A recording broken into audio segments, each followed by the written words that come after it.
Unsain Grupo les ofrece este espacio.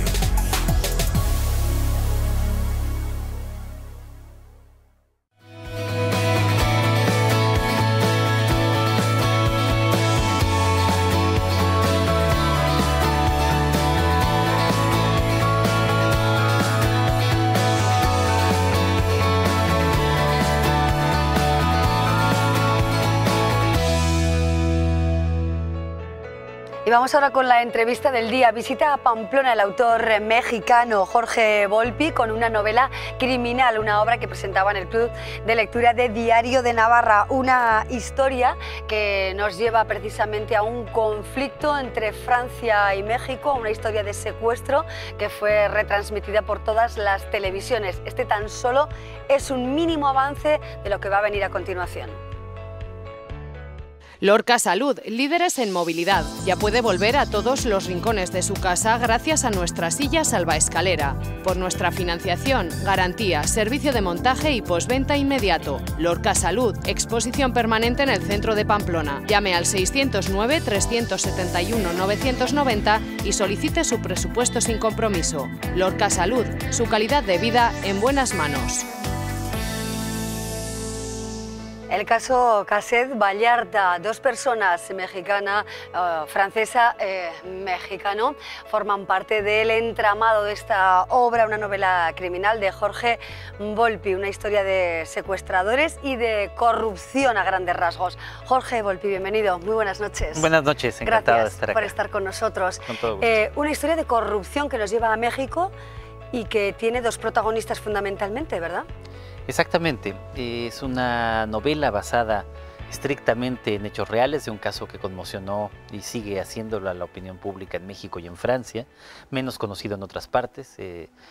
El 9 de diciembre del 2005, los dos principales telediarios matutinos en México anunciaron que iban a transmitir en vivo, en directo, la captura de 2 secuestradores y la liberación de 3 víctimas.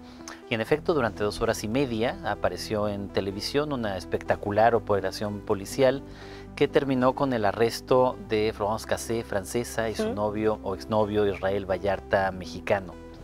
Unas semanas después, otro noticiero de televisión, otro programa noticioso, hizo una investigación sobre el caso y terminó por desvelar que todo lo que se vio ese día en las pantallas de televisión era mentira, porque se había tratado de una operación hecha por la policía para los medios. Entonces, a partir de ahí empieza un gran escándalo que va a dar muchas vueltas en este caso, en donde nada es lo que parece y donde las autoridades y la policía hicieron en cambio todo lo posible para que no supiéramos qué es lo que ocurrió en verdad.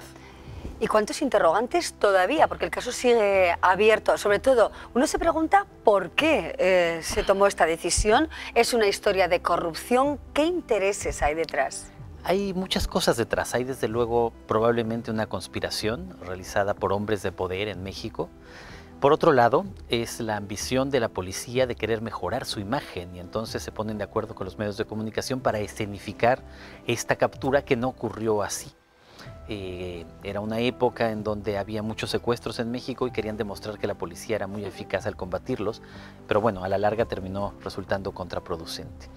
La historia se prolonga mucho tiempo. La nacionalidad francesa de Florence Casset provoca el involucramiento del presidente Nicolás Sarkozy.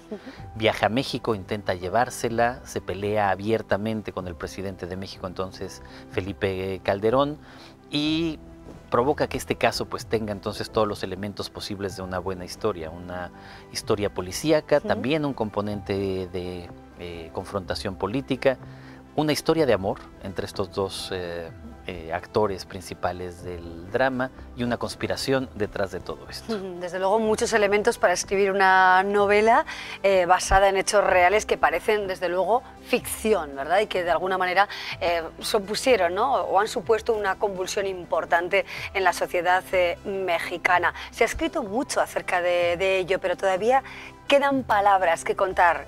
Por eso esta obra, ¿no? Exacto, que se ha escrito mucho sobre el caso, simplemente aquí está documentado el caso completo, que parecería propio de una novela normal, de una novela con ficción, solo que aquí en realidad todo está basado o en el sumario del caso o en los testimonios de los protagonistas o en las investigaciones periodísticas previas. Y nos llevan desde lo que he contado hasta el 2013, en donde finalmente Florence Cassé es liberada por la Suprema Corte Mexicana, mientras que el caso sigue abierto porque Israel Vallarta sigue en prisión, esto es muy irregular, en una cárcel de alta seguridad desde hace más de 12 años sin tener siquiera sentencia de primera instancia. ¿Qué pasos se han dado en vuestro país, en tu país, Jorge, para tratar de resolver y arrojar luz y verdad en torno a este tema? ¿Cómo pues es en realidad, posible, ¿no? Ninguno. Después de 12 años? Es decir, más bien se ha hecho todo lo posible para que no se sepa la verdad, para que Israel siga en la cárcel, para que se prolongue lo máximo su proceso. Es inaudito, la condena por secuestro en México es de 20 años. Israel, que no ha sido condenado, ya lleva casi 13. Yo sé que en una entrevista recientemente, Jorge, hablabas de las fake news que ya fueron inventadas en México antes de que llegaran aquí con tanta frecuencia, ¿no?, a Europa. Pues sí, de alguna manera eso que se vio ese 9 de diciembre del 2005 es lo que ahora llamamos fake news, es decir, una elaboración hecha por los medios con la policía, las autoridades y los políticos para engañar al público y hacerlo creer que lo que estaba viendo era una auténtica operación policíaca, cuando en realidad se trataba de una escenificación en la que, esto es absolutamente inverosímil, pero víctimas, supuestos secuestradores y policías se convirtieron en actores. La verdad es que es como una película lo que nos cuentas, Jorge. Es verdad que la obra tiene ya muchísima repercusión, ha sido premio Alfaguara, un premio muy importante y muy valorado por los escritores, ¿verdad? Pues sí, el premio Alfaguara se ha convertido en el premio de novela más importante en lengua española y en ese sentido estoy muy contento y muy honrado que un jurado presidido por Fernando Sabater le haya dado este premio y que seguramente va a hacer que el libro pues tenga mucha más repercusión y ojalá muchos más lectores. La historia de amor también nos interesa. La historia de amor también es parte central de todo este drama. La historia de amor, esta historia de amor binacional entre esta joven francesa, Florence Cassé, que llega a México invitada por su hermano, que ya trabajaba allá y era empresario, y conoce a Israel Vallarta. Ambos compartían el haber dejado la escuela muy pronto, no terminaron el bachillerato, pero ambos tenían muchas ganas de hacer cosas en la vida, eran muy ambiciosos y la relación también era muy pasional y muy turbulenta. Bueno, interesante por tanto, ¿no? Precisamente por esos desequilibrios. Jorge Volpi, ¿hay riesgos? ¿Tienes miedo de contar esta historia, de seguir hablando de ella? ¿Tienes cierto temor o no? No tengo miedo, sí cierta inquietud. Desde luego es un libro que se va a leer distinto en México y en Francia que en otras partes. Aquí puede leerse en España simplemente como una novela policíaca o como una novela con todos estos elementos lejanamente basados en la realidad. Pero en México o Francia se conoció mucho el caso, ha sido muy polémico. Hay una convicción muy clara entre los mexicanos de que Florence Cassé e Israel Vallarta son culpables. Así lo hicieron creer los medios. Y este libro le da un poco la vuelta por completo a esa convicción. Bueno, vamos del libro a otros temas de actualidad, porque bueno, Jorge Volpi, es además de un gran escritor, columnista, muy presente en algunos medios de comunicación aquí en nuestro país y que ha hablado, por ejemplo, y mucho, o escrito y mucho, de Donald Trump, ¿verdad? Que tanto odio tiene a los mexicanos. Pues sí, eso parece. Él nos convirtió a los mexicanos y a México en su principal enemigo desde que estaba en campaña y ya como presidente no ha dejado de hacerlo, caracterizando a los mexicanos que están en Estados Unidos como criminales o violadores, tratando de terminar con el Tratado de Libre Comercio entre México, Canadá y Estados Unidos, diciendo que construirá este muro o terminará de construir el muro en la frontera y para colmo el insulto de decir que México tendrá que pagarlo, cancelando el programa DACA que protegía a los inmigrantes que llegaron niños a Estados Unidos. Así que sí, es una afrenta tras otra. Un absurdo muro. Además, hace unos días veíamos al presidente de los Estados Unidos hablando incluso hasta de los materiales del muro, de si sería posible escalarlo o no. Supongo que en México esto produce cierta desidia y desazón, ¿no? Pues una irritación enorme frente a un demagogo racista como Trump, que es tan peligroso no solo para México, aunque lo veamos así ahora, sino para el mundo entero. ¿Cómo veis desde México, desde la Ciudad de México, que es donde vives, Jorge, también el panorama político en nuestro país, con Cataluña, que desde luego genera titulares todos los días, ahora mismo y en estas últimas fechas con una revolución importante de la mujer, una revolución importante también de los pensionistas que reclaman más dinero al gobierno popular, con temas como la prisión permanente revisable? ¿Cuál es de alguna manera la radiografía que tienes de nuestro país? Bueno, es un país en el que yo he vivido 5 años en distintas partes del país, que conozco mucho, quiero mucho, distinta de cómo se ve, porque siempre se reduce un poco todo en los medios cuando se ve desde fuera. En México las últimas noticias sobre todo han sido efectivamente las vinculadas con Cataluña. Pero bueno, estando estos días aquí encontró esta correspondencia, por ejemplo, entre este caso, el caso Cassette Vallarta en México, y el caso del niño Gabriel aquí, es decir, dos casos en los cuales parecería que independientemente de lo que ocurre en los tribunales, son los medios de comunicación quienes convierten la justicia en espectáculo y quienes juzgan mucho antes de que lo hagan los jueces. Visión muy crítica de los medios de comunicación y muy especialmente de las televisiones, ¿no? Pues sí, en el caso mexicano, pero eso ocurre también quizá menos escandalosamente, es esta connivencia o complicidad que tienen muchas veces con el poder. Lo hemos visto en muchas partes, en Estados Unidos, y eso ocurre también con mucha frecuencia en otras partes del mundo, la manera como son utilizados los medios con fines estrictamente políticos. Otra cuestión que afecta al mundo editorial y a los escritores, también estamos hablando del caso Fariñas, una historia que no ve la luz precisamente porque lo imposibilita la justicia. ¿Qué opinión tienes? Bueno, no conozco muy de cerca el caso, pero se trata una vez más de lo que parecería desde lejos un atentado a la libertad de expresión y a la manera en cómo un escritor intenta dar a conocer una situación real.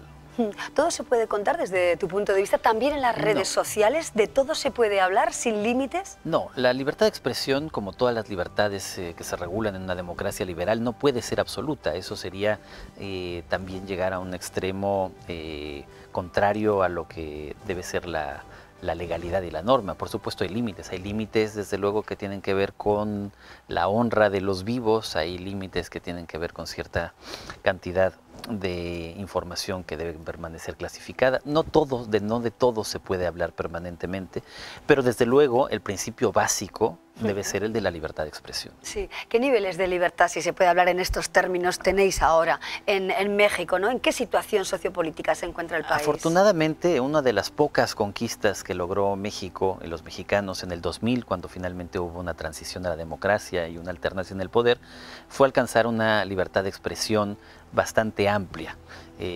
No demasiado distante de la que existe en España, se puede hablar casi de cualquier cosa.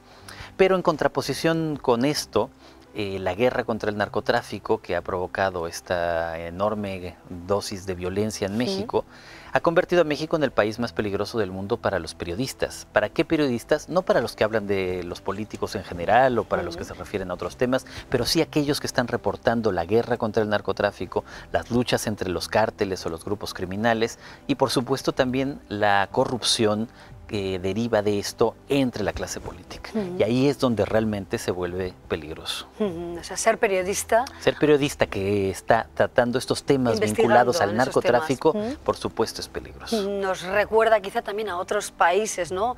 El caso de Colombia, quizá también, ¿no? Claro, Colombia fue el antecedente y México llegó un poco más tarde a esa misma situación derivada de esta absurda política de drogas que tenemos en el mundo. Líderes europeos también. ¿Cuál es la mirada de Jorge Volpi a Europa en general? Bueno, pues otra vez, la desconfianza hacia los políticos es general en todo el mundo y provoca fenómenos tan lamentables como el ascenso de políticos demagógicos como Donald Trump en Estados Unidos o fenómenos tan absurdos vistos desde fuera como la salida de Gran Bretaña de la Unión Europea. La sensatez en Europa parece que está reservada a Alemania, así se ve desde fuera, como si Angela Merkel fuera realmente esa especie de guardiana de la sensatez frente a la insensatez que domina en muchas otras partes. Jorge Volpi pertenece al manifiesto CRAC. ¿Qué fue aquello? Fue un grupo de escritores mexicanos, más o menos de mi edad, que en el año 1996 lanzamos este manifiesto del crack para decir que no toda la literatura latinoamericana necesariamente era realismo mágico. Admirábamos mucho a García Márquez, pero también era la necesidad de buscar otros caminos y demostrar la variedad que tiene América Latina en nuestro tiempo. Bueno, nos quedamos con un país rico como es México, rico desde muchos puntos de vista, ¿verdad? Y lleno bueno, pues seguramente lugares dignos de ser novelados y contados, lugares, personas, personajes, ambientes y emociones que desprenden, ¿no? Jorge Volpi, muchísimas gracias por estar hoy en el programa, ha sido un placer conocerte. Un placer, muchísimas gracias. Un autor cuya obra es de sobra conocida en todo el mundo, traducido a más de 25 idiomas en algunas de sus publicaciones. Ha sido un placer, desde luego, conocer a este autor mexicano que conforma hoy nuestra entrevista del día. Lorca Salud, líderes en movilidad. Ya puede volver a todos los rincones de su casa gracias a nuestra silla salvaescalera. Por nuestra financiación, garantía, servicio de montaje y postventa inmediato. Lorca Salud, exposición permanente en el centro de Pamplona. Llame al 609-371-990 y solicite su presupuesto sin compromiso. Lorca Salud, su calidad de vida en buenas manos.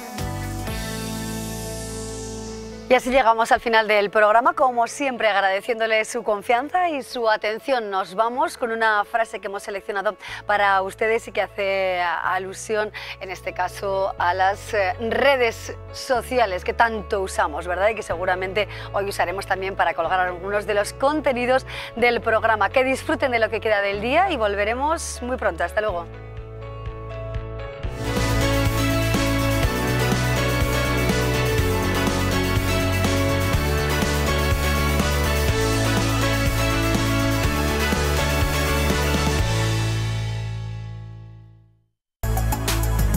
Unsain Grupo les ha ofrecido este espacio.